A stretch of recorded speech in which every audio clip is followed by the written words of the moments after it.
పెదవేగి మండలం దిబ్బగూడెంలో ఎస్సీ కాలనీలో జరిగినటువంటి ఇన్సిడెంట్ అని వాళ్ళు చెబుతున్నది అంతా కూడా కేవలం రాజకీయంగా ఎదుర్కోలేక దిగజారుడు రాజకీయాలు చేయటానికి ఆ పార్టీ యొక్క సిద్ధాంతం బుద్ధి ఆ యొక్క దిగజారిన దాని మీదే ఆడ పునాదులతో వాళ్ళు గెలిచారు గతంలో. ఇంకా అదే లేనటువంటి దాన్ని నిజంగా చూపిద్దామని ప్రయత్నంలో భాగమే ఇదంతా కూడా. నేను ఒక్కడనే మోటార్ సైకిల్ మీద నా బండి తోలే అతను వేరే అతను ఆ ఊరు అతనే ఉన్నాడు. నేను ఎనమాల నుంచుని ఉన్నమాట నిజం. నా ఎనమాల జనం ఉన్నారా లేదా అనేది వాళ్ళు చేస్తున్నటువంటి ఆరోపణకి 4వ తారీఖున ప్రజలే సమాధానం చెప్తారు, నేను చెప్పక్కర్లా. ఇంకొకటి, మీ దగ్గర చేతనైతే న్యాయబద్ధంగా ఇలాంటి ఆరోపణలు చేయకోకుండా గెలవడానికి ప్రయత్నం చేయండి. దిగజారి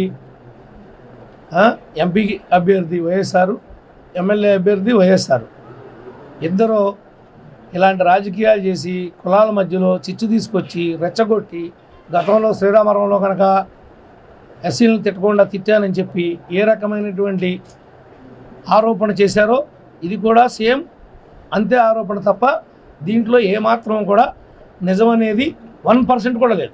1% కూడా. నేను ఎన్నికల్లో ఒక అభ్యర్థిగా నిలబడి ఒక ప్రధాన పార్టీ తరఫున నేను ప్రచారం చేస్తూ ఉంటే ఎవరినైనా ఓటు ఇవ్వమంటే ఓటు వేసారో వేయనంటారో వాళ్ళ ఇష్టం. వాళ్ళ ఇష్టమైతే వేస్తారు, కష్టమైతే మానేస్తారు. ఎవరైనా దాడి చేస్తారా? అండ్ వాళ్ళింటికి వెళ్ళి వాళ్ళింటి ముందుకు వెళ్ళి అతన్నే దాడి చేస్తారా? ఏంటి ఇది మీరు చెప్తుంది? ఈ కథలో ఇంకెన్నాళ్ళు చెప్తారు? ఈ కథలో 4వ తారీఖు దాకా చెప్పండి, అంతే తప్ప మీరు ఎవరు కూడా మమ్మల్ని అడ్డుకోలేరు, ఆపలేరు. మా విజయాన్ని ఈ రాష్ట్రంలో Telugu Desam party, Janasena party, BJP party కలిసి ప్రభుత్వాన్ని ఏర్పాటు చేయబోతున్నాయి.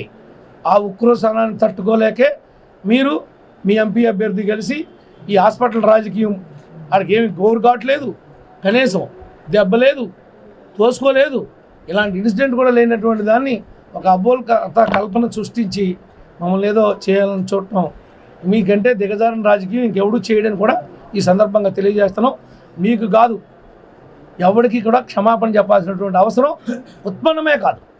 అవసరమైతే ఆ ఊరిలో, ఆ పేటలో, ఆ కులంలో ఆ పెద్దలందరినీ కూర్చోబెట్టి చెప్పిస్తా ఏమీ జరగలేదు అక్కడ. ఆ కులంలో, ఆ పేటలో, ఆ ఊరిలో ఆలోచనతోనే చెప్పిస్తా. నా బలమేంటో నీ బలమేంటో ఆ ఒక్క ఊరు చూసుకుందాం. ఇంకా మీరు వద్దు అసలు.